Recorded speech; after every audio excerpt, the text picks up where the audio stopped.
Hello tout le monde, bienvenue sur la chaîne Audi Entre les lignes. Aujourd'hui je vous retrouve pour vous parler de mes 3 dernières lectures. Il y a du bon, il y a du moins bon. N'hésitez pas à me dire en commentaire aussi si vous avez lu ces livres-là et puis ce que vous en avez pensé. J'ai lu 2 romans qui sont très connus et dont on a beaucoup entendu parler sur les réseaux, donc je serais curieuse d'avoir vos avis sur ces livres-là. Le premier roman dont je vais vous parler, c'est La femme de ménage. Alors, c'est un thriller psychologique, mais il faut le dire très vite fait, parce que c'est clairement pas le meilleur de sa catégorie. Honnêtement, je comprends pas l'engouement autour de ce roman. J'entends que c'est un livre qui se lit très bien. En revanche, je l'ai trouvé très plat pendant une bonne partie du roman et, et limite sans intérêt parce que c'est prévisible du coup. Dans la moitié du livre, il se passe strictement rien. Si ce n'est qu'on sait le personnage principal est engagé dans une maison où la femme est quasiment bipolaire, tantôt elle est gentille, tantôt elle est très méchante, et en revanche son mari est très gentil. Pour la faire très brève, c'est ce qui se passe, et on a toute une première partie où finalement elle a peur de se faire virer. Dans la seconde partie, on a les pensées de la femme chez qui elle a été engagée, et là ça devient clairement plus intéressant. De là à changer mon point de vue sur le livre, pas vraiment. Je peux pas dire que l'histoire soit mauvaise en soi, mais le simple fait de savoir que c'est un thriller, je trouve que la fin est clairement prévisible, ben, du fait qu'il se passe rien pendant toute une partie du roman finalement. Je lirai le second tome, bien évidemment. Je peux pas dire que ça soit avec hâte. Après, j'entends que pour des gens qui lisent pas spécialement de thriller, ça peut être un bon thriller dans le sens où il n'y a pas de point de vue de comparaison. Mais quand on lit des thrillers, je le trouve pas incroyable. Du coup, je sais pas si c'est aussi le fait que tout le monde l'ait lu et qu'il y a eu beaucoup de, de com autour de ce roman et du film, que je n'ai pas vu d'ailleurs. Mais j'attendais tellement plus. Donc voilà, je sais pas. Si vous l'avez lu, n'hésitez pas à me dire ce que vous en avez pensé, si vous êtes fan de thriller et si vous avez aimé ce livre ou si au contraire vous partagez le même avis que moi. Le second roman dont je vais vous parler, c'est La sage-femme d'Auschwitz. On va suivre l'histoire d'Anna qui va se retrouver dans le camp d'Auschwitz pour avoir aidé ou voulu aider les juifs. On va suivre aussi l'histoire d'Esther qui aide Anna lors des accouchements, mais son travail à la base c'est d'être infirmière. Je trouve très bouleversant ce genre de roman historique, surtout quand c'est inspiré de faits réels bien évidemment. Et je dirais que ça s'est accentué depuis que j'ai ma fille. Dès que ça parle d'enfants, je sais pas pourquoi, mais je suis très vite la gorge serrée et puis très vite bouleversée par ça.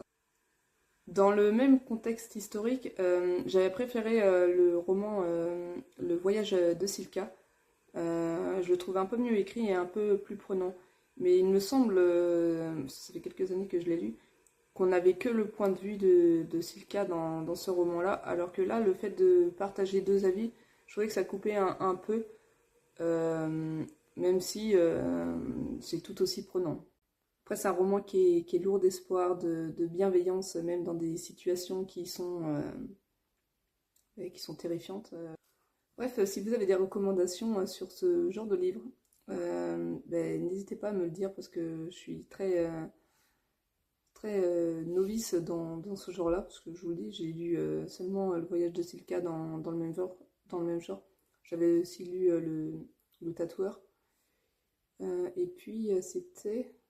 Il y en avait un troisième, j'ai oublié le nom. Bref. Euh, donc voilà, si vous avez des recommandations sur ce genre-là, n'hésitez pas. Et le dernier roman que je vais vous présenter, c'est Wick Game. Alors autant La femme de ménage, bon, j'étais mitigée, mais ça se lisait bien. La sage-femme d'Auschwitz, j'avais adoré. Autant là, nul. J'ai trouvé ça très médiocre, tant par le style d'écriture que par l'histoire en elle-même. Je suis peut-être dure dans ce que je dis, hein, mais c'était très très plat. Donc on a deux personnages marqués par leur passé.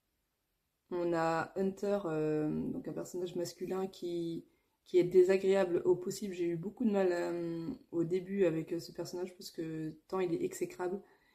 Et on a Amaya, donc un personnage féminin qui est tourmentée elle aussi par son passé, mais parce qu'elle vient de fuir à l'instant, parce que c'est c'est instantané. Elle fuit le pays d'où elle vient, à savoir l'Italie, où elle s'est fait violer par son ex-petite amie. L'histoire, elle est tellement pas originale en vrai que ça en devient blasant, je trouve. Je reviens sur ce que je disais dans ma dernière vidéo, mes 3 dernières lectures. J'en ai marre des personnages tourmentés, j'en ai marre des femmes qui paraissent faibles, des hommes qui sont désagréables, encore une fois. J'aimerais bien qu'il y ait un livre où c'est le personnage féminin qui domine, entre guillemets, la romance. Jusqu'ici, ce n'est pas le cas. Après, peut-être que c'est le principe de la romance d'être tourmenté, mais à un moment donné, je trouve que c'est redondant. Pourtant, j'en ai pas lu énormément, mais c'est tout. J'ai l'impression de lire sans arrêt les mêmes personnages. Ils ont jamais des caractères qui diffèrent d'un roman à l'autre. Et c'est dommage parce que je pense qu'une romance, ça peut être sympa, même avec des personnages heureux ou qui n'ont pas de problème de confiance en eux. Donc voilà. Donc pour résumer, Amaya elle déménage à Londres chez son frère. Sauf que pas de bol, son frère fait des travaux. Donc elle emménage temporairement chez, chez le meilleur ami de son frère, qui est, comme je vous l'ai dit, exécrable au possible. Je vais pas en dire plus parce que dans tous les cas, l'histoire est tellement plate que ben, si je vous en dis plus, ben, je vous dévoile la romance en soi. C'est, C'était plat, mais j'y trouvais du début à la fin. Même la partie qui est censée être en mode rebondissement, ben, elle l'était pas. Elle l'était clairement pas. Et puis je pense que c'était tellement long à venir que ben, à un moment donné, on est obligé de décrocher. J'ai pas lu d'autres livres de cette autrice, donc j'ai pas de point de comparaison par rapport à ce qu'elle fait, ce qu'elle a fait ou ce qu'elle aurait pu faire avant ou après. Bref. Mais là, ça m'a pas donné envie de relire un livre d'elle. C'était d'autant plus frustrant pour moi parce que ce livre-là, on me l'a offert. Le jaspage, il est magnifique. Je m'étais dit, celui-là, je vais le garder, mais non. Non, non, non, c'était pas une bonne lecture. Heureusement que je l'ai pas lu d'ailleurs juste avant parce que j'avais enchaîné des lectures qui n'étaient pas non plus oufissimes. Donc ça m'aurait conforté dans l'idée qu'il fallait que je fasse une pause lecture. Heureusement, ce n'était pas le cas.